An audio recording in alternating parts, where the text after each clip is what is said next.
The reason why we shouldn't just flat out stop buying Russian gas right now, and some information about the campaign on this episode of the Latino Conservative.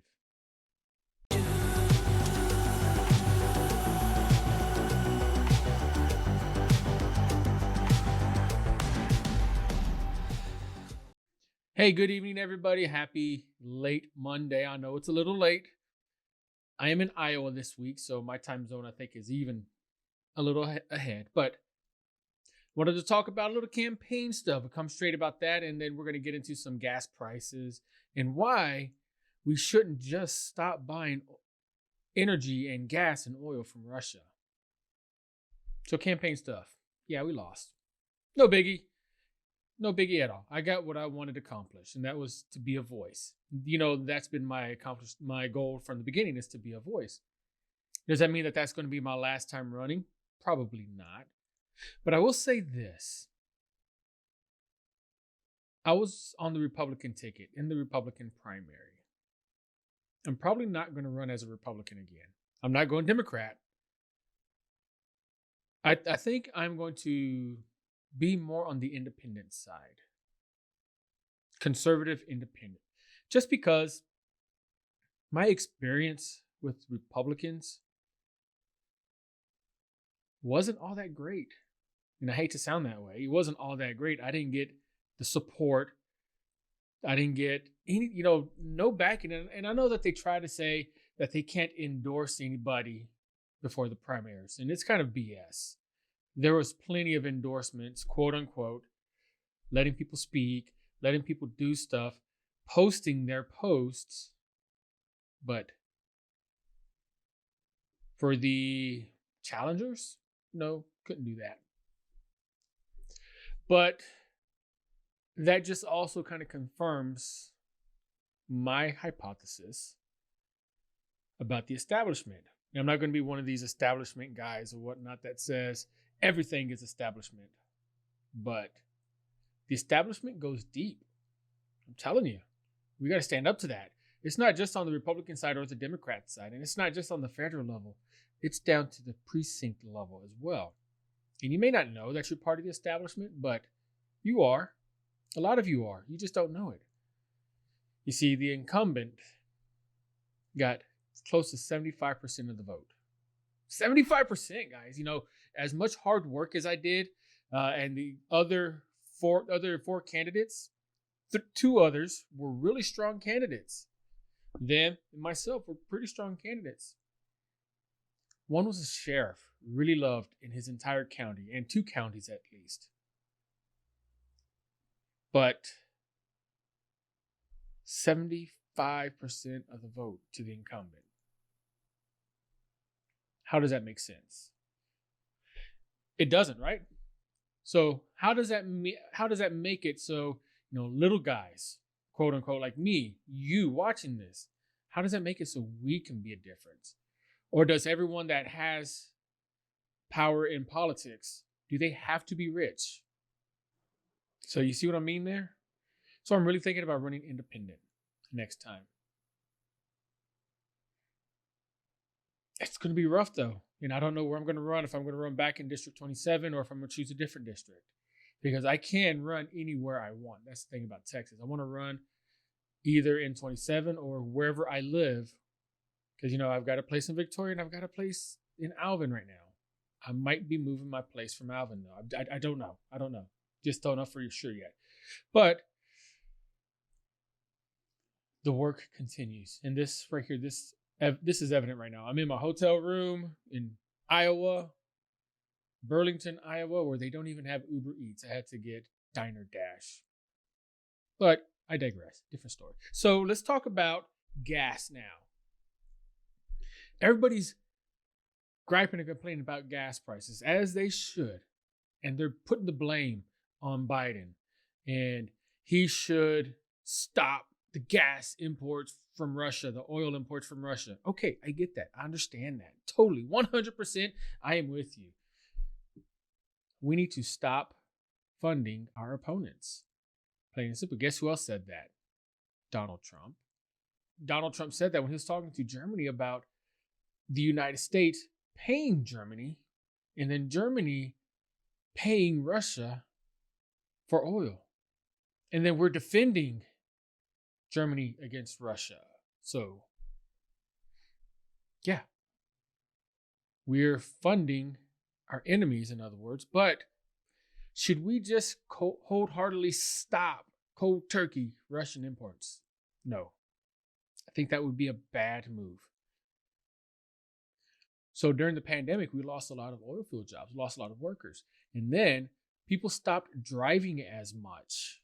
So because they stopped driving as much, I mean, you can drive down I-10 and just go.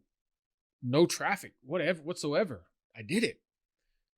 Since we weren't driving as much, we weren't using as much gas. Therefore, oil companies had to make up the profits somewhere. So they raised up prices. When the pandemic started letting down and people started going back to work, the prices dropped. Supply and demand, right? So if we were to stop cold turkey Russian imports, I think we would have a huge supply and demand case going on. Prices would go up even further. In fact, Joe Biden and Jen Psaki had said that prices would go up. But what we need to do before we just cold turkey stop, get our production back up. It was also said that something like 9,000 oil field leases weren't producing, but they were approved. That's BS. The restrictions and the mandates that the Biden administration has put on new leases has pretty much also banned them as well. Some of the strict regulations, some of the higher royalties that the oil leases have to pay to the federal government, green energy, stuff like that. Joe Biden is basically listening to Greta Thunberg when it comes to oil production. We need to just open up. Even Elon Musk, the guy that makes the electric cars, says that we need to open up oil production again. And even though he said himself that he knows it'll hurt his business, he knows that we need to open up our oil production again. Open up the Keystone Pipeline. Now we got to remember, the Keystone Pipeline wasn't finished. It was on its way to being finished. It wasn't finished. We need to get that thing cooking. That's right. We just need to get it cooking, need it going, need to make sure it's fully functional so we can have our own oil production here stateside.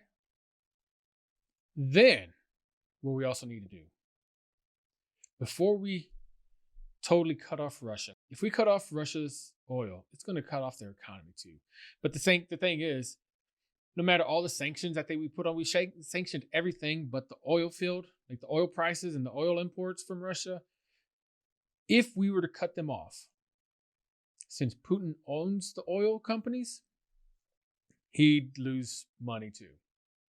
The only buyers of their oil they would have basically would be Belarus and China and any other communist country. But you say Venezuela produces their own oil. We buy more oil from Venezuela than we do our own oil.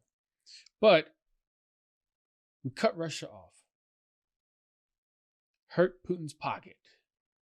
The risk to that would be that the European countries that rely on oil from Russia also hurt. We supply them with oil. Then we get our pockets funded. We get our pockets filled. And we develop a better economy for ourselves first, because, America first. We develop our infrastructure. We develop our defense technology. So when countries like Russia or China try to take over the world, we can help prevent that. But I'm just a guy. I'm the Latino Conservative. I don't know what I'm talking about, right?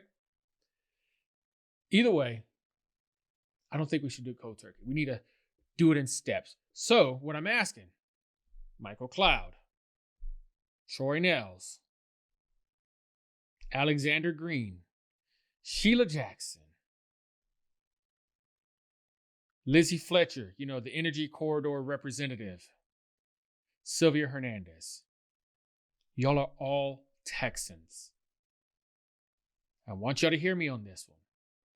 I know you want to just stop cold turkey, but think about what's going to happen if we stop cold turkey without having a backup plan. It's like quitting a job without another job. It's going to hurt. And I know Sheila Jackson, I know you're right there with Nancy Pelosi. I know this, but you know what? I'm asking you to take a stand. Stand for Texas. Get our oil field production up. You know, the city that you live in Houston, has the energy corridor right there. It's one of the biggest refinery cities in the world. And we're not able to use all of our refineries because of the restrictions and the mandates that the administration has put on there. So help ease those first. Help get our oil fields started before we just cut cold turkey so we, the people, don't suffer. Guys, my name is Andrew Alvarez. I'm the Latino Conservative. Check me out on www.thelatinoconservative.com. Don't forget to like, share, subscribe to this. Again, I'm asking all you representatives that I've named and anyone else who's listening out there, let's do this safely for Texas. Thank you.